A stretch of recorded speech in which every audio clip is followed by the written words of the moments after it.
Assalamualaikum warahmatullahi wabarakatuh pemirsa, apa kabar Anda hari ini? Senang sekali saya Isra Fazira menemani Anda dalam program Pesona Wanita.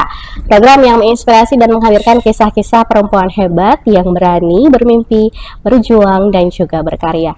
Nah, di episode kali ini kita akan berbincang dengan sosok anak muda yang luar biasa. Sejak SMP sudah aktif dari berbagai organisasi, ikut perlombaan. Semasa SMA juga berhasil meraih beasiswa Bank Indonesia dan kini di dunia perkuliahan juga menunjukkan kiprahnya sebagai mahasiswi berprestasi. Luar biasa sekali. Siapa sih sosok inspirasi di balik semua pencapaian ini? Langsung aja kita kenalan lebih dekat bersama bintang tamu kita hari ini. Halo. Halo, Apa kabar hari ini? alhamdulillah baik. Boleh dong disapa pemirsa. Halo semua. Boleh langsung kenalan? Kenalin, saya Nis Farisa, mahasiswa Universitas Borneo Tarakan, jurusan akuntansi. Nah, Dis, kan dari SMP nih udah banyak nih ngikutin lomba-lomba. Boleh dong di-share ke pemirsa. Baik, dari SMP saya sudah aktif di organisasi dan perlombaan.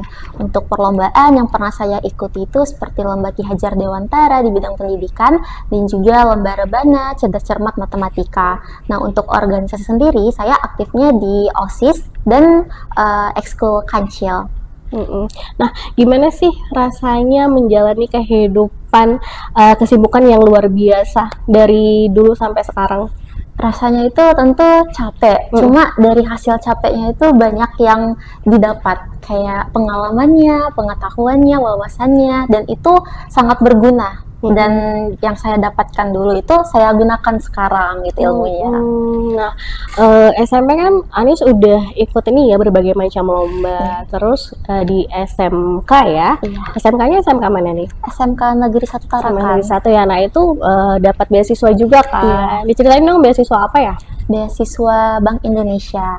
Itu cara dapetinnya waktu itu gimana? Waktu itu dari guru saya ngasih tahu kalau ada beasiswa Bank Indonesia. Nah, terus saya dan teman-teman saya itu mencoba untuk daftar dari ngisi formulir dan juga ikut sosialisasinya. Dan alhamdulillah setelah melewati berbagai macam proses, saya dan seluruh teman-teman saya, circle saya itu keterima. Bisa dibilang kayak dari situ jiwa saya untuk ikut organisasi itu lebih Terasa lagi ya, lebih semangat lagi ya. Karena kalau mendapatkan beasiswa Bank Indonesia itu kan ikut organisasi namanya Genbi ya. Gitu. Jadi setelah dapat beasiswa aktif di Genbi. Sampai sekarang atau gimana? Waktu itu cuma pas selama ikut beasiswa aja. Selama menerima beasiswa aja ya harus aktif. 1 tahun.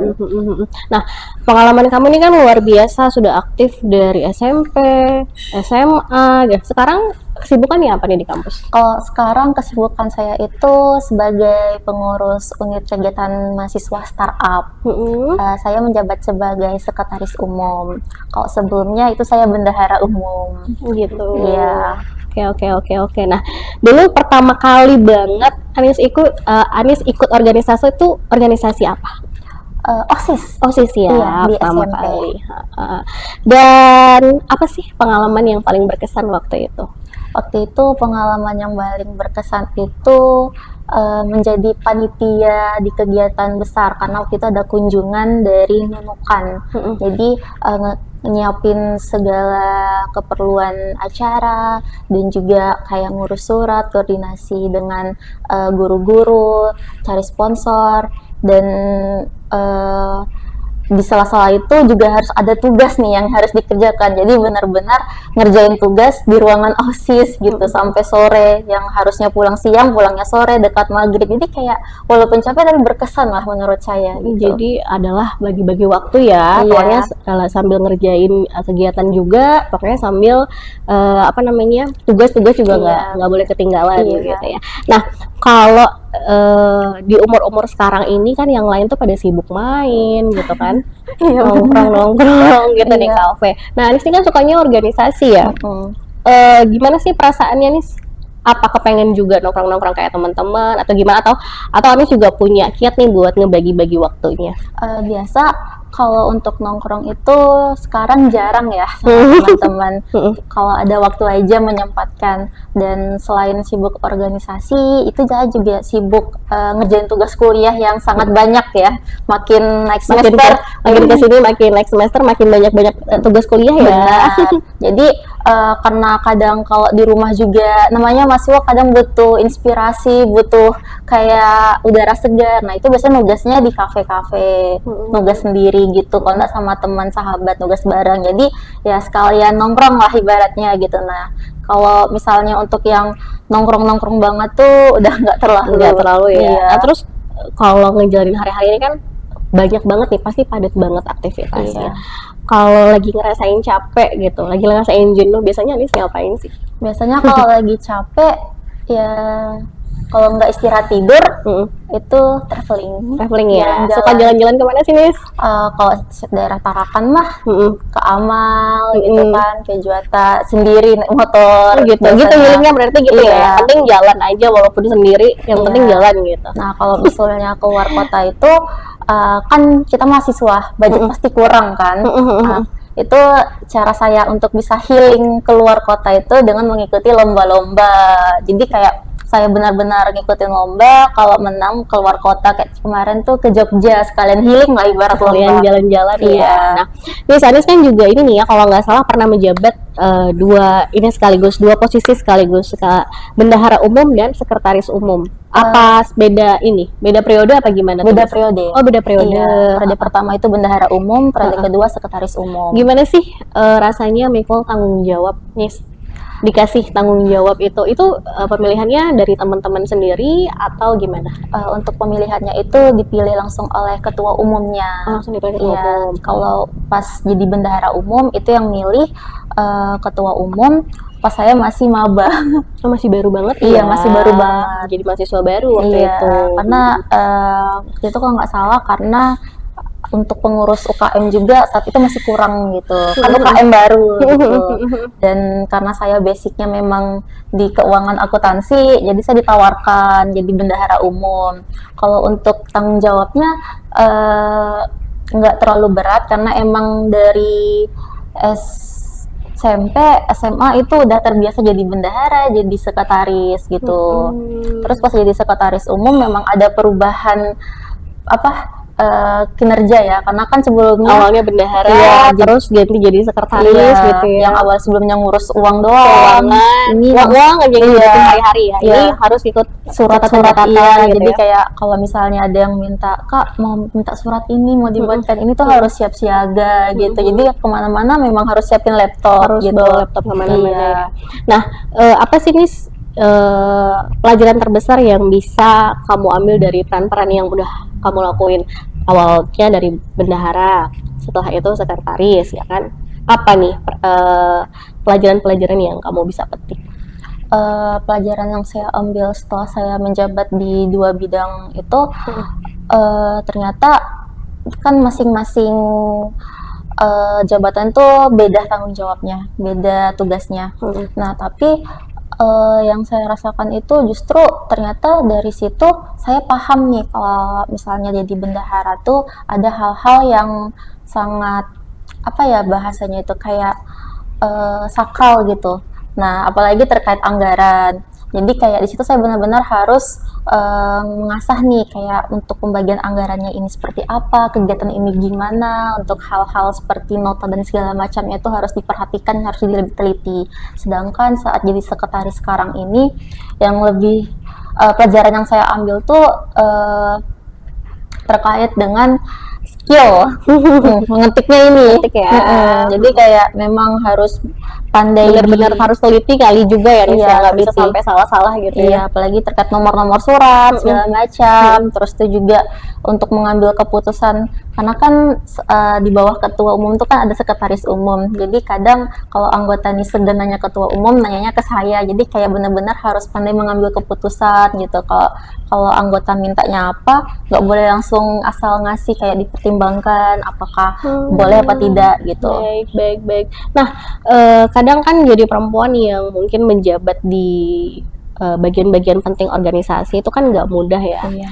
Pasti ada aja yang mungkin perempuan bisanya apa sih gitu. Iya. Mungkin pernah diremehkan atau pernah kurang dipercaya mungkin gitu sama teman-teman. Caranya Anis buat ngadepin hal-hal kayak gitu gimana, Nis? Kalau masalah diremehkan itu dari kecil udah sering. Oh gitu. Iya. Oh iya, Anis kan juga dulu pernah SMP ya, pernah ikut lomba ya. Iya, pernah. Itu lomba apa sih, Nis? Kalau yang di SMP itu ada lomba rebana, ada lomba Yang cerdas. matematika bukan sih yang itu? Kalau Olimpiade Matematika Olimpiade Nasional. Memang suka matematika dari kecil atau gimana sih, Nis? Iya, suka. Karena dari TK tuh mama udah ngajarin, kayak udah ngasih sugesti kayak matematika tuh mudah gitu. Nah, jadi kayak tiap malam juga belajar sama mama gitu, diajarin kayak memang mama agak keras sih di pendidikan. Yang namanya orang tua mau anaknya yang jadi terbaik kan, makanya selalu dipandu untuk belajar gitu. Nah, Anis bilang kan tadi diremehin dari kecil nih, dari kecil. Itu gimana, Nis? Gimana ceritanya? Diremehin karena boleh Boleh. agak sensitif ya, Gak apa-apa. kayak dibully gitu. Oh, berarti Anis pernah dibully juga Iya. dulu ya? Kenapa? Coba boleh nggak diceritain? Karena saya kan pindahan. Oh, pindahan dari mana sih, Nis? Enggak, dari SDA ke SDB. Oh, pindah SD maksudnya, Iya. pindah sekolah. Iya. Terus? Pas kelas 2 SD. Nah, pas sudah pindah itu kan alhamdulillahnya saya peringkat 1 gitu kan. Nah, tapi mungkin teman-teman baru di SD itu nggak senang, kayak dibilang pencuri peringkat gitu. Oh gitu. Padahal kan itu kalau peringkat kan tergantung dari kemampuan kita ya seharusnya. Iya. Jadi kayak dari kelas 2 sampai kelas 4 tuh kayak istilah pencuri peringkat tuh udah sering terdengar Melekat gitu ya, Iya. nempel di Anis gitu ya. Iya, jadi kayak di lain sisi orang tua saya terus kayak nge-push saya untuk jadi yang terbaik. Jadi kayak ibaratnya kayak mungkin kalau sekarang dibilang anak Gen Z itu depresi mentalnya kayak nggak baik-baik aja. Nah, terus kayak ya mungkin itu yang saya rasakan pas kecil. Cuma dari situ saya mikir mau sampai kapan begini gitu kan. Jadi Di sisi lain orang tua mengharapkan yang terbaik dari Iya. Anis, tapi di sekolah teman-teman nganggapnya Anis nyuri peringkat nih, Iya. gitu. Apalagi anak pindahan baru gitu iya kan. benar. Nah, jadi kayak dari situ saya belajar kayak mau sampai kapan sih gini gitu. Jadi waktu itu guru saya pas kelas 5 SD nawarin, Anis mau ikut Olimpiade Nasional Matematika nggak? Gini jelasin prosesnya seperti apa. Kita kan dari tingkat SD dulu, tingkat gugus, kota, provinsi. Nah, saya ikuti dan alhamdulillah lolos sampai ke nasional di Palembang gitu. Dari situ keren. kayak teman-teman tuh udah apa ya? Akhirnya terbuka lah ya mata Iya, mereka terbuka. untuk melihat, wah dia bukan pencuri peringkat nih, gitu, Iya. tapi emang dia benar-benar pintar nih, berani Iya. juga ikut Olimpiade. Kan nggak semua orang pintar berani buat ngikut Iya. Olimpiade kayak gitu kan ya sih ya. Benar. Jadi makin kesini teman-teman udah nggak ini lagi Jadi ya. bestie malah. Oh udah menerima ya, Iya, udah menerima, iya. keadaan itu ya. Tapi memang agak berat sih, dan karena itu sugesti dari doktrin dari orang tua saya kayak selalu jadi yang terbaik, saya nggak mau berhenti di situ aja. Jadi kayak benar-benar selalu diasah, mau yang lebih Iya. lagi gitu ya. Sampai pas ujian nasional kalau nggak salah saya peringkat 2 setarakan NIM tertinggi gitu, baru masuk SMP 2. Nah, Nis, sekarang kan ada bisnis kuliner juga ya sama teman-teman. Iya, kalau nggak benar, salah. Nah, ada. itu kan berawalnya dari Tugas. Boleh diceritain nggak?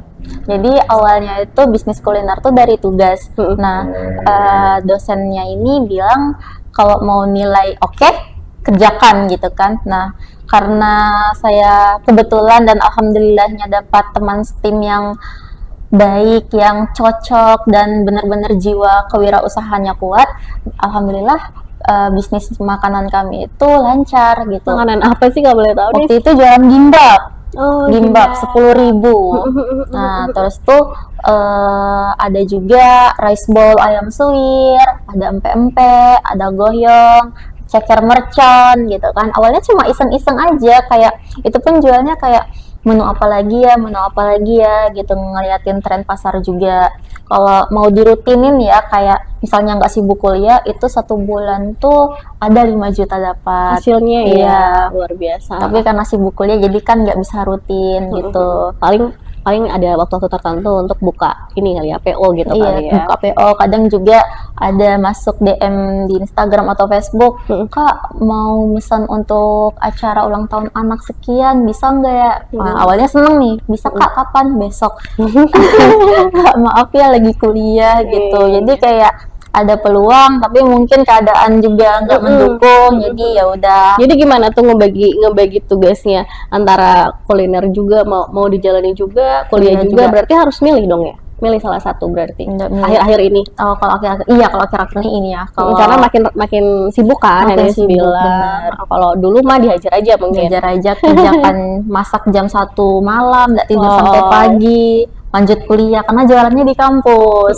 Jadi biasanya sama teman-teman tuh kayak dari jam 1 malam udah start buat nasi apa segala macam sampai jam 5 subuh nge-packing, baru jam setengah 7 ke kampus.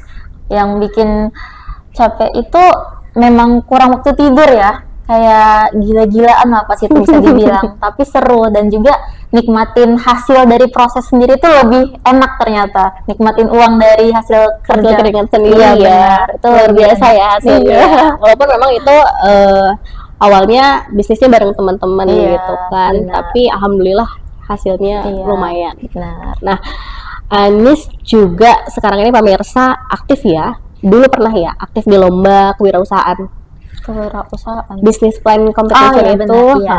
Nah, sampai ke Jogja dan juga bisnis model kanvas. Gimana sih awalnya kamu tuh tertarik ikut lomba-lomba itu nih? Kalau itu dari maba semester 1 itu tertarik ngikut bisnis model kanvas dulu. Jadi cuma ngerencanain sekilas saja.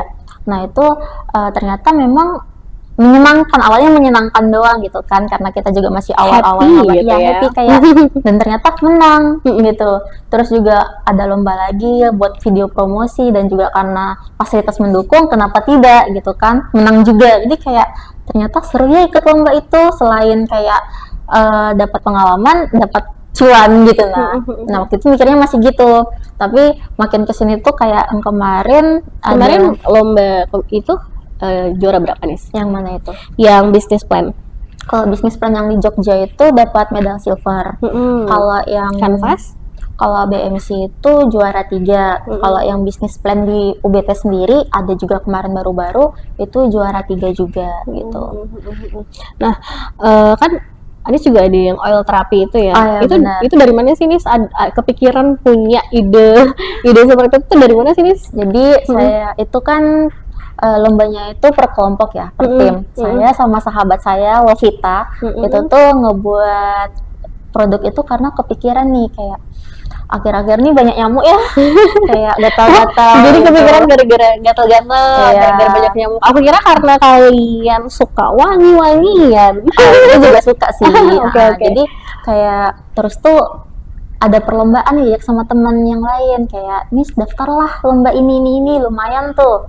Ya udah, terus tuh nyari ide, nyari referensi gitu kan. Ternyata kita nih di Indonesia nih sangat kritis sekali untuk masalah kayak penyakit DBD, insomnia untuk bagi karyawan pekerja, Susah tidur ya, yang suka cemas, yang banyak tugas mungkin gitu kali ya. Jadi kayak mikir kayak gimana ya kita gitu kan. Hasil nyari-nyari riset di jurnal-jurnal penelitian itu kepikiran nih ide untuk ngebuat oil aromaterapi gitu. Nah kayak karena kalau ngebuat obat kan udah di luar kita nih, nggak bisa nih jangkauannya. Jadi yang sederhana aja gitu. Dan tentu kayak itu ada dasar-dasarnya kan, nggak boleh sembarangan pakai ini. Dan untuk itu bahan bakunya apa aja sih? Kalau boleh di-sharing nih ke pemirsa.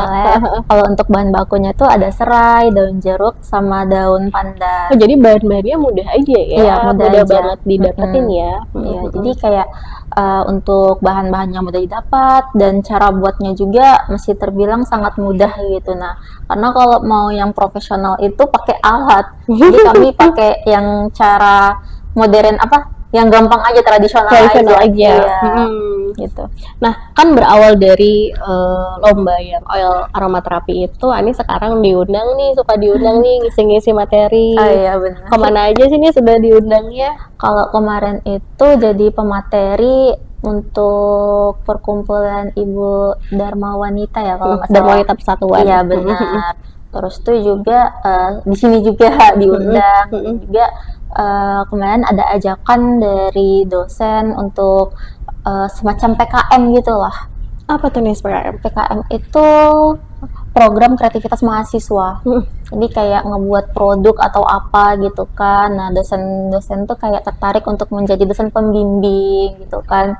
Terus juga dari Dinas Perindustrian tertarik untuk mau membepomkan produk kami gitu. Cuma karena sekarang lagi padat-padatnya tugas, kuliah gitu. Jadi kayak mungkin belum waktunya gitu, mungkin tahun depan gitu. Mungkin kelar dulu kuliah, setelah itu Iya. baru fokus itu kali ya Nis ya. Benar. Sejauh ini sudah berapa banyak sih oilnya nih, wangi-wanginya udah berapa varian? Kalau untuk aromanya itu baru satu. Nah, itu kemarin juga dapat saran kembangin aromanya gitu kan. Karena mungkin anak-anak nggak suka aroma seperti serai gitu kan. Padahal kan maksudnya itu buat ngusir nyamuk ya. Iya, benar.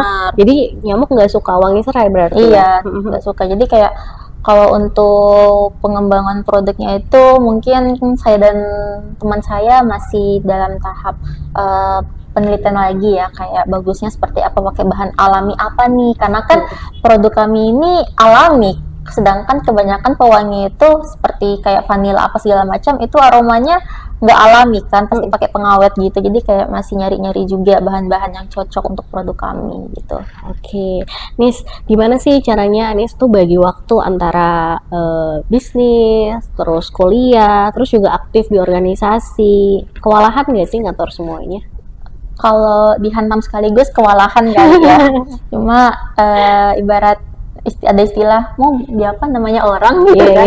Jadi kalau dari saya ngebagi waktu itu kayak saya atur prioritasnya yang paling penting nih, yang paling berarti urgent di list dulu ya. Iya, buat list yang gitu. mana Benar. to-do list ya, yang Iya, mana to-do yang list. lebih urgent, mana yang bisa mungkin diselesaikan hari ini, mana yang besok, Iya. mana yang bisa minggu depan. Berarti di ini ya, di list juga ya. Kalau emang kayak berdekatan semua waktunya ini memang waktu istirahat yang dikorbankan. Jadi kadang Ya berarti jadinya yang dikorbankan waktu istirahatnya yang jadi Tidur. berkurang ya, Kak? iya gitu. Nah, menjadi mahasiswa berprestasi, jadi pengurus organisasi juga pasti bukan hal yang mudah untuk dijalani sekaligus. Titik-titik yang Anis rasain ini paling berat nih gitu. Pernah nggak ngerasain Oh, itu? pernah. Waktu semester 3 kalau nggak salah.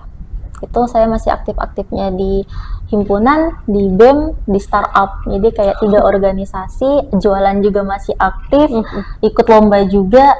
Jadi kayak ibarat kalau pulang ke rumah tuh cuma buat tidur. Luar biasa sih, Nis. jadi buat ngeredain yang namanya mungkin stres pada saat itu gimana, Nis? Waktu itu untuk ngeredain stresnya itu kalau tidur pasti nggak mungkin lah ya, kan Pasti. biasa saya kalau capek tidur, cuma waktu itu nggak bisa tidur. Nah, untuk ngeredain stres kan tentu dari dukungan teman-teman, orang tua gitu kan, selalu kayak ngasih support. Terus tuh juga selain itu healing, jalan-jalan tadi gitu, sama ya ada dukungan orang-orang tertentu gitu. Nah, jadi kayak nggak ada kegiatan yang benar-benar kayak jalan-jalan keluar kota tuh pengen cuma nggak bisa gitu. Sejauh ini siapa sih yang jadi support system yang paling penting nih di kehidupan Anis? Yang pertama tentu orang tua ya, keluarga gitu. Yang kedua itu ada dari pasangan lah sendiri. Lalu ada sahabat-sahabat, someone lah ya. ada someone to talk. Yes. Kalau yang ketiga itu ada sahabat saya gitu, circle saya yang benar-benar kayak nemenin dari semester awal sampai sekarang gitu. Karena kalau nggak ada teman-teman saya itu, saya nggak bisa di titik ini saya rasa. Karena kan adanya kemauan dan ide-ide bisnis itu diolah bersama, bukan saya sendiri gitu. Nah, jadi memang teman-teman saya itu berperan penting, sahabat saya gitu. Ada yang mau disampaikan? Mungkin next bakalan nonton juga program ini gitu kan. Ada yang mau disampaikan mungkin ke orang tuanya atau mungkin ke teman-teman yang tadinya kita udah ngerumusin nih kayak gitu kan hingga akhirnya jadi sesuatu. untuk ke orang-orang tadi ya. Boleh, silakan. Kalau untuk orang tua, mama ayah sama Mas Hanan, terima kasih udah selalu support, nggak pernah larang Anis untuk ngelakuin hal yang Anis mau, selalu ngedukung hingga sampai ke tahap ini, walaupun sering mayah-mayah, tapi pasti itu bentuk kekhawatiran orang tua sama Bentuk anaknya. sayang lah pasti. Iya, bentuk sayang.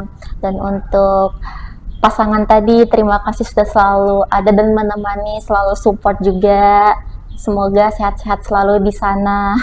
Dan untuk teman-teman, makasih juga selalu temenin aku ya. Kayak tanpa kalian tuh mungkin aku nggak bakal dapat ide-ide ini, nggak bakal dapat keberanian seperti ini. Kalian selalu ngedukung, selalu juga masukin. Maafin juga kalau aku sering marah-marah ke kalian, tapi aku sayang kalian, Kak. Wow, love gitu ya. Love buat teman-teman, buat someone tadi. Oh, berarti LDR ya? Di sana, di sini ada lah ya? Ada lah ya. Ada lah ya, rahasia lah ya. Nah, Nis, menurut kamu di era modern kayak gini, apa sih arti pesona wanita? Kalau menurut Anis gimana? Pesona wanita, kalau bagi saya itu pesona wanita tuh bukan cuma dari fisik ya, Benar, tapi aku setuju juga. tapi dari kegigihan wanita tersebut yang mau menginspirasi wanita-wanita lain. Karena ya sejauh ini kan mungkin masih ada nih pandangan kalau orang-orang tuh melihat wanita kayak endingnya di dapur. Itu tuh mungkin Gimana tuh, Nis? sakit sih kalau ngedengar, ngapain sih sekolah tinggi-tinggi kalau akhirnya di dapur. Nah, itu kan sering kita dengar ya, Nis. Iya. Kalau Nis, itu gimana, Nis? Kalau menurut saya tuh nggak semua wanita tuh endingnya di dapur. Walaupun orang tua kita mungkin seperti itu, tapi kita sebagai penerus generasi baru nih ya, generasi bangsa, harus jadi wanita yang mandiri, independen, dan juga hard work ya. Karena bergantung sama orang lain itu menurut saya tuh kesalahan lah. Karena kalau orang lain tersebut sudah nggak mau ngebantu kita, siapa yang mengandalkan selain diri sendiri? Betul. Jadi jadi wanita tuh yang mandiri, Harus berdiri di kaki sendiri. Iya benar. Jadi untuk teman-teman perempuan di luar sana, cari potensi diri kalian sendiri, kerjakan yang kalian senang, yang positif. Jangan takut untuk ngambil keputusan selagi itu baik. Jangan takut untuk bertindak dan memulai. Karena kapan mau dapat hasilnya kalau nggak dimulai? Gitu. Memang di awal tuh prosesnya nggak mudah. Tapi pasti di akhir itu hasil yang didapat sebanding lah dengan apa yang kita usahakan gitu. Baik, luar biasa sekali. Nah, Nis, kalau boleh tahu cita-citanya Anis dari dulu apa sih? Apakah dari dulu hingga sekarang berubah atau tetap aja di cita-citanya? Dari dulu selalu konsisten sih, pengusaha. Oh, pengen jadi pengusaha. Pengusaha. Kalau boleh tahu nih, jadi pengusaha apa sih yang Anis pengen? Di bidang kuliner. Di bidang kuliner ya. Karena mungkin kenapa tuh, Nis? Karena suka masak, suka masak. ngebuat sesuatu. Wow. Pengen buka kayak bakery gitu. Oh, pengen buka bakery. Iya, Berarti suka pengen buat dessert. nge-baking ya, sukanya Iya. nge-baking ya. Iya. Kalau makanan favorit yang paling Anis suka, karena Anis kan sukanya masak nih berarti ya. Iya. Apa sih makanan favoritnya? Kalau makanan yang sering dimakan itu, kalau sering itu ya ayam penyet. Tapi kalau favorit itu ceker mercon buatan saya sendiri. yang dijual tadi ya, Iya, teman-teman ya. benar. Nah, Nis, gimana nih kira-kira cita-cita Nis kan pengen jadi pengusaha. Gimana cita-cita itu bisa kasih gimana nanti cita-cita itu bisa kasih kontribusi nyata ke pengembangan ekonomi di Tarakan khususnya? Kan sekarang ini banyak UMKM ya di Tarakan, tapi nggak semua UMKM itu intelek terhadap perkembangan teknologi digital lah. Terus sekarang ini mungkin saya belum bisa aktif nih diusahakan karena masih mahasiswa. Cuma sebagai mahasiswa terkhusus di akuntansi, saya dan teman-teman tuh mau ngebantu para UMKM itu untuk terbuka lah matanya terhadap perkembangan digital, karena sekarang tuh apa-apa serba digital gitu kan. Jadi mungkin kalau ada yang butuh bantuan terkait kayak mana sih misal laporan keuangan, gimana kayak mempromosikan apa segala macam, itu saya senang membantu gitu. Biasanya kayak ada yang mau minta dipromosiin, diaturin ini gini gitu kan. Dan tentu